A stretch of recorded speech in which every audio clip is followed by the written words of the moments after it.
Hello everyone. In this video, I am going to take the topic abolition of slavery and the Thermidorian reaction and the Directory.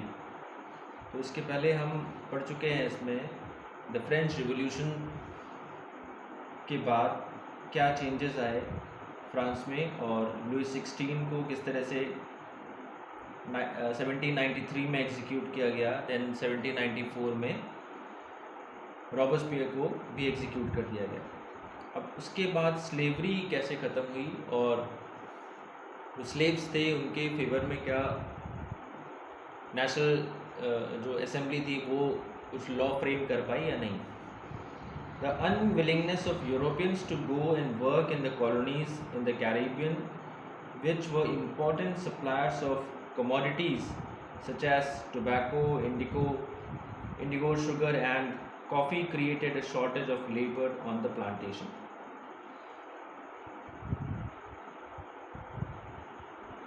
तो plantation में जो work कर रहे थे लोग France में, वो अब लोग फ्रांस जाना कम कर दिए, यानी यूरोपियन कॉलोनीज़ में और उन प्लेसेस पे जो लेबरर्स का जाना था वो कम हो गया, क्योंकि रिवोल्यूशनरी जो एक्टिविटीज़ थी उसके चलते वहाँ पे काफ़ी अनरेस्ट का एटमॉस्फेयर हो गया था। और इन सब चीज़ों के जो प्रोडक्शन के लिए लेबरर्स की काफ़ी ज़रूरत पड़ती थी प्लांटेशन में, टोबैको, इंडिगो, शुगर या फिर कॉफ़ी की हम बात करें।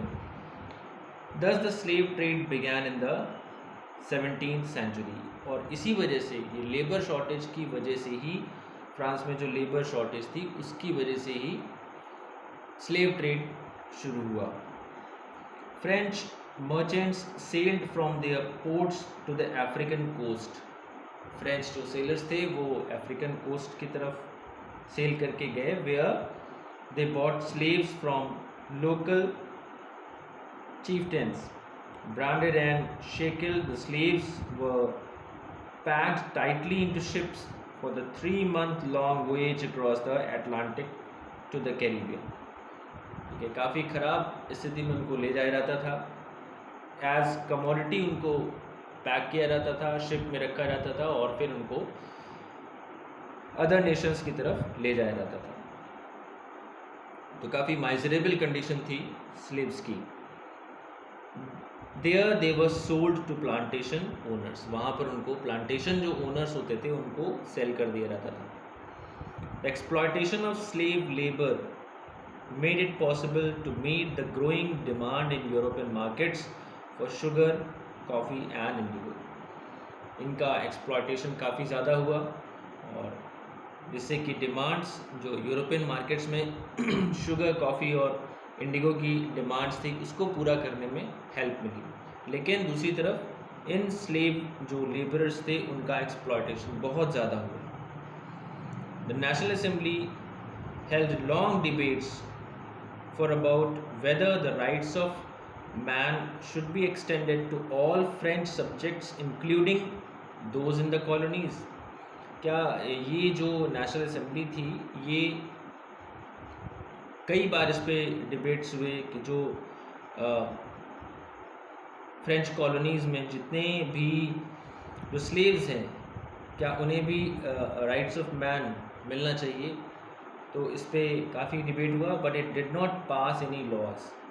ह्यूमन बीइंग तो वो भी थे, स्लेव्स रहे हों, कहीं से भी लाए गए हों, बट इन ह्यूमन बिहेवियर उनके साथ हो रहा था, but it did not pass any laws. वो कोई भी लॉ पास करने में अनेबल रही नेशनल असेंबली जो कि फेवर कर सके स्लेव्स की कंडीशन पे या स्लेव ट्रेड जैसी एक्टिविटी को ख़त्म कर सके, इस पे वो कोई लॉ पास नहीं कर पाई।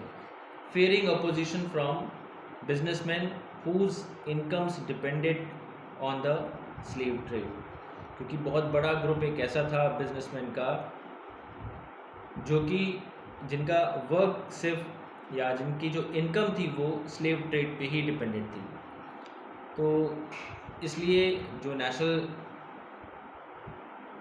असेंबली थी वो कोई ऐसा लॉ इनके फेवर में, स्लेव्स के फेवर में पास नहीं कर पाई। Jacobin regime in 1794 abolished slavery.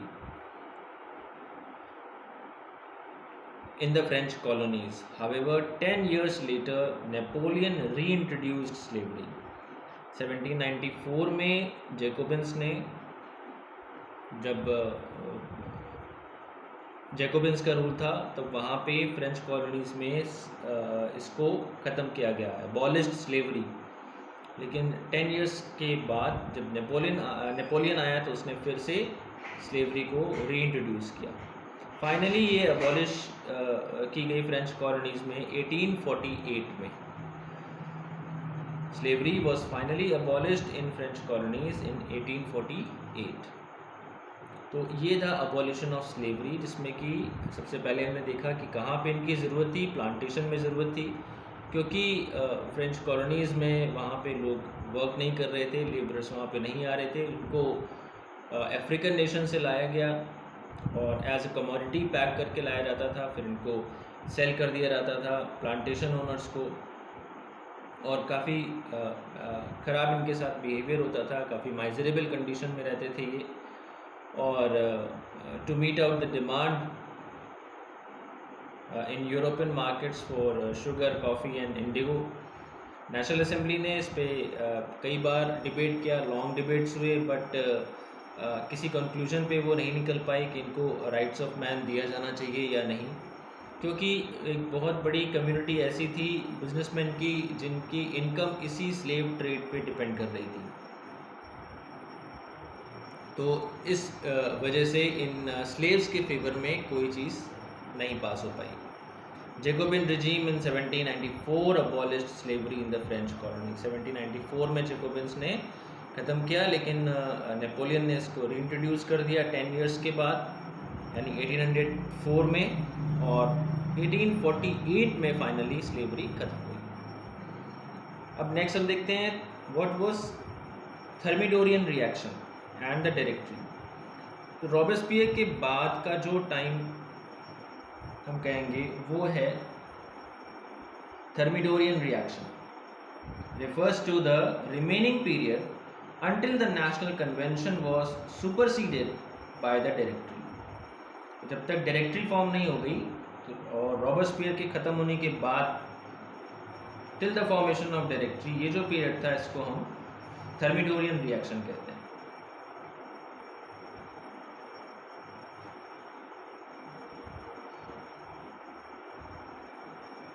The name Thermidorian originated with 9 Thermidor year 11।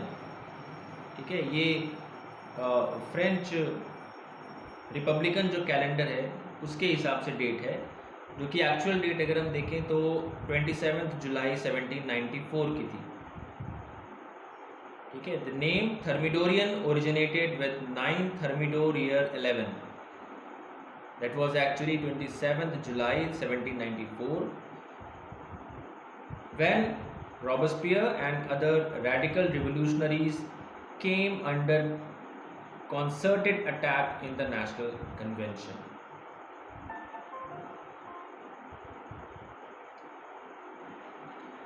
It was a period of governmental restructuring leading to the new constitution of 1794 and a significantly more conservative National Convention। ठीक है, conservatives power फिर existence में आ गई। To control executive responsibilities and appointments, a group known as the directory was formed. ठीक है, यहीं से फिर फॉर्मेशन हुआ डायरेक्टरी का। उसमें कोई भी लेजिस्लेटिव असेंबलीज जबकि नहीं थी, और डायरेक्टरी ने भी पावर का बहुत ज़्यादा मिसयूज़ किया, और जो फ्रेंच पीपल थे उनके लिए इनसेंसिटिव रही, उनके इंटरेस्ट या उनके कंसर्न के लिए ये जो डायरेक्टरी थी ये इनसेंसिटिव थी, और इसीलिए ये भी सक्सेसफुल नहीं हुई, और एट लास्ट फिर नेपोलियन ने पूरा कंट्रोल अपने हाथ में लिया, जो कि उस समय डिफेंस फोर्सेस के वहाँ के चीफ थे। So the era following the ouster of Robespierre is known as the Thermidorian reaction. It was a period of governmental restructuring leading to the new constitution of 1795 and a significantly more conservative national convention।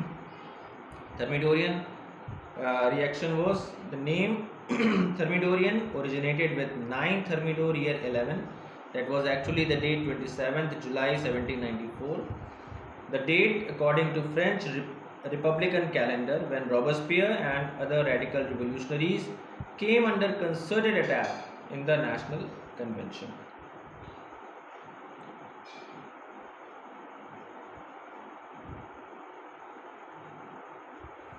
So it was the 11th month. Thermidor क्या है? क्या था? Was the 11th month in the French Republican calendar. And Thermidorian reaction refers to the remaining period until the National Convention was superseded by the Directory. So this was the topic, the abolition of slavery with the Thermidorian reaction and the Directory.